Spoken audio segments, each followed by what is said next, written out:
Davis Webb, that makes a lot of sense. You want to keep him in the building. But outside of that, it just feels like they're putting the blame on him when it could go to Payton. Yeah, I mean, it feels like if we had a bunch of bad shows in a row, or not even a bunch, just one bad show, and Wilds fired Dusty. Like, you're the one deciding the rundown, buddy. Like, Dusty's the producer, but you're in there. You're Dusty in there. just You're in there just yelling at Dusty like, this is how we're supposed to do it. Like, if we're doing the topics wrong, it's your fault, not Dusty's. And so, like, that's Dusty's fault. That's Dusty's fault. It'd be if we have a bad show, it's Dusty's fault. Okay. But here's the thing about Davis Webb or about this vacant job. Davis Webb doesn't want that job. This is not a good job. Your offensive coordinator. This is not about Bo Nix. I promise. I know. Just get offensive coordinator without being a play caller is not a marquee But some job. of the guys with the Chiefs have been able to move on in that case. Absolutely. So you get the title if it's a successful team. Nagy's like the only one, guys. Like it's an odd interview. So do you call the plays? No, but I support. And so, if I'm Davis Webb and I'm like, wait a minute, I'm interviewing for head coaching jobs, and then there's other teams that want me to be their play calling OC, like OC. No, so maybe he stays because he's familiar there. But if he doesn't, like no marquee I do not think this is a job people that think I'm on the head coaching track are going to want to get. Like, Broncos OC is very different. But he would be, if let's say he becomes their OC next year and they have the same type of season this year. He's going to be in the head coaching.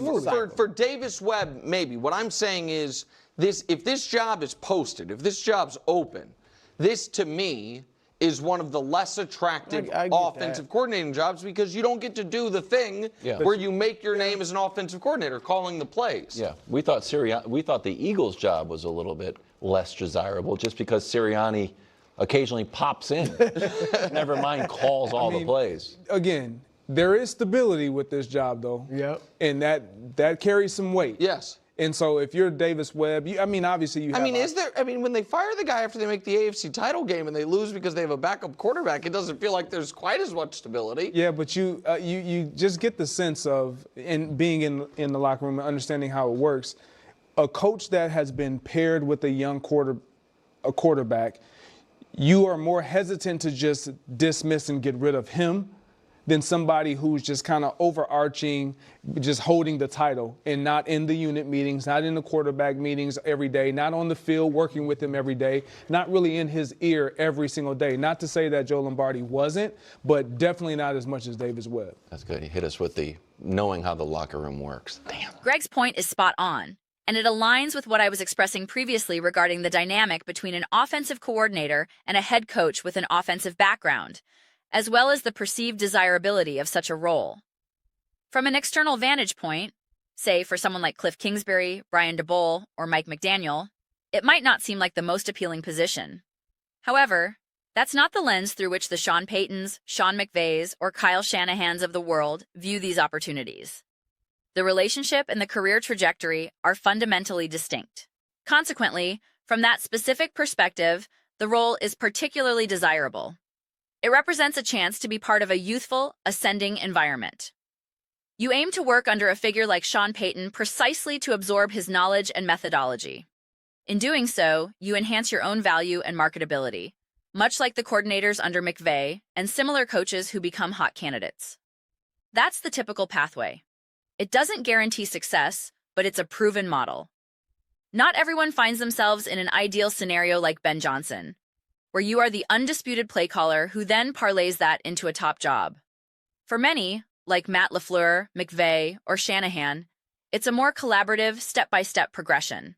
So if you're already an established, legitimate play caller, take Clint Kubiak, who was arguably let go unfairly by New Orleans last year, and you're choosing between destinations like Seattle and Denver, the choice for a clearer path is logical.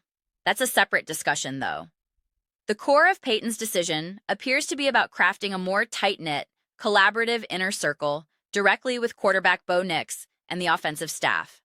By elevating the quarterback's coach, who already handles the passing game coordination, you streamline the process. You're essentially trimming a layer of management, removing a potential intermediary, and fostering a more direct, influential relationship with the key offensive pieces. In a sense, you're upgrading a position and empowering a coach you believe will deliver significant strategic value, someone who will provide a wealth of actionable information. Therefore, framing this as scapegoating or using a dusty analogy is misguided.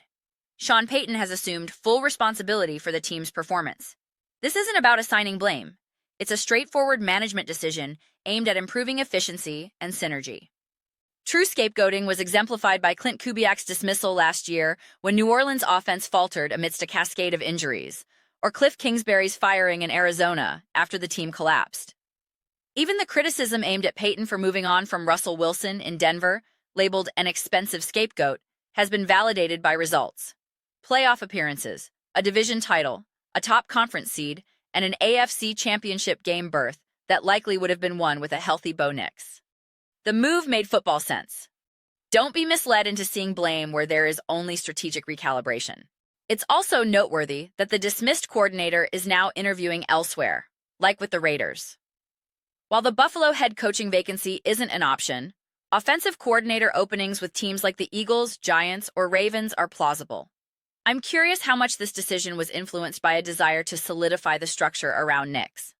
We'll see how it unfolds, but on the surface, the logic behind the Broncos' move is coherent.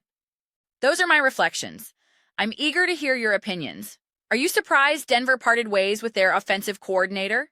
Do you believe Joe Lombardi was made a scapegoat? Share your thoughts in the comments. I read every single one. Whether you concur or vehemently disagree, let's spark some conversation and debate, all in good fun. If you enjoy this kind of analysis, consider subscribing. We're fostering a great community here and would love for you to join. The goal is to create a space we're all excited to be part of. A thumbs up on the video also greatly assists with visibility. Thanks a lot, and I'll see you next time.